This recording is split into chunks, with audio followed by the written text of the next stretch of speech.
Allez, c'est l'heure de l'info éco et on s'intéresse ce matin à la Libye. Bonjour Christophe Dansette. Bonjour Damien. La Libye, ou plutôt le pétrole libyen. La production de pétrole est quasiment à l'arrêt depuis un mois maintenant dans le pays et ça risque de plonger la Libye un peu plus dans le chaos. Le tout dans l'indifférence internationale totale. À l'origine de tout cela, il y a la décision du maréchal Haftar de bloquer les installations pétrolières libyennes.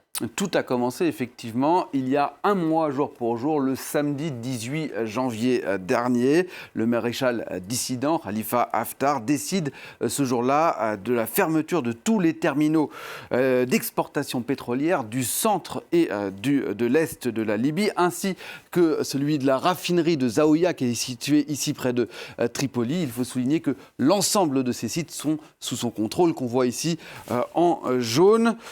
Son objectif est d'utiliser l'arme pétrolière pour faire tomber la production afin de mettre la pression sur la communauté internationale à la veille d'une réunion importante qui doit avoir lieu à Berlin, donc le dimanche. L'homme fort de l'Est du pays, qu'on voit ici, accuse à l'époque son rival, Fayez al-Sarraj, le premier ministre du gouvernement d'accord national à Tripoli, est reconnu par la communauté internationale de se servir de ses revenus pétroliers pour payer des mercenaires étrangers ainsi que des armes. Les deux frères ennemis devaient d'ailleurs justement se retrouver à Berlin le dimanche. Oui, sauf que cette réunion de Berlin, c'est un fiasco et que le maréchal Haftar ordonne donc la poursuite du blocage pour continuer cette pression. Et comme il l'a prévu, on le voit sur cette courbe, la production du pétrole chute, et elle chute même peut-être plus qu'attendu, puisqu'on est tombé de 1,3 million, 1,3 million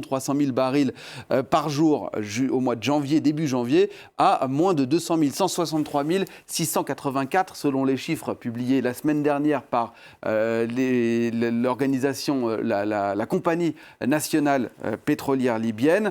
Peut-être ce serait même moins cette semaine encore. Jamais la production n'avait été aussi faible, même pas juste après la pire crise, celle de la révolution et de la chute de Mouammar Kadhafi. On est 2 fois même moins qu'à cette époque-là.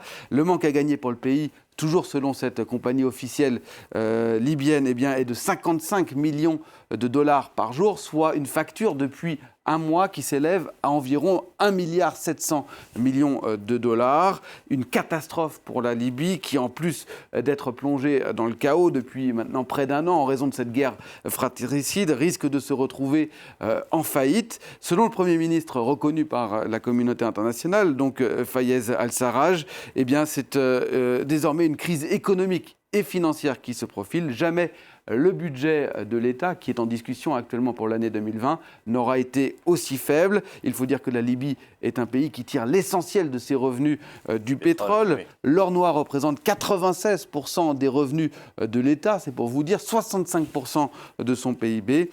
L'absence quasi totale de ces rentrées d'argent dues au pétrole représente un trou qui n'est tout simplement pas comblable. Et alors le problème pour le maréchal Haftar, c'est que cette tentative de pression sur la communauté internationale, elle ne marche pas, ça se déroule dans une indifférence quasi générale.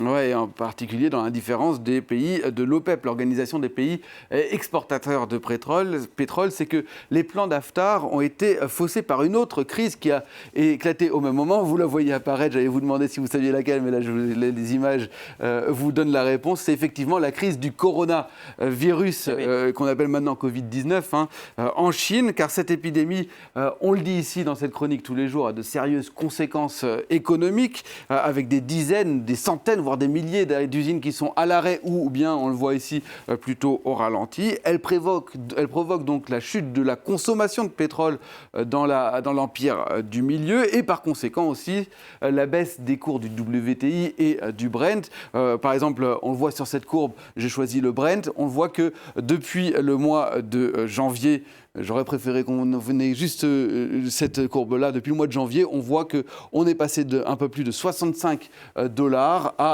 57 $, donc une perte de 8 $, soit environ 10%. On sait que pour éviter justement une trop forte baisse des cours, les pays de l'OPEP se mettent d'accord pour limiter leur production, et ce depuis une politique qui dure depuis près d'un peu plus de 3 ans maintenant.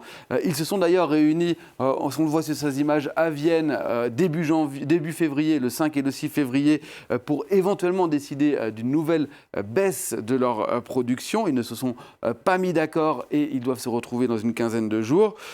Mais dans ce contexte, eh bien, l'arrêt brutal de l'offre de la Libye a limité la baisse depuis un mois et arrange, il faut le dire, tous ces pays producteurs. Paradoxalement, pour eux, l'inquiétude, ce serait plutôt que la Libye reprenne sa production.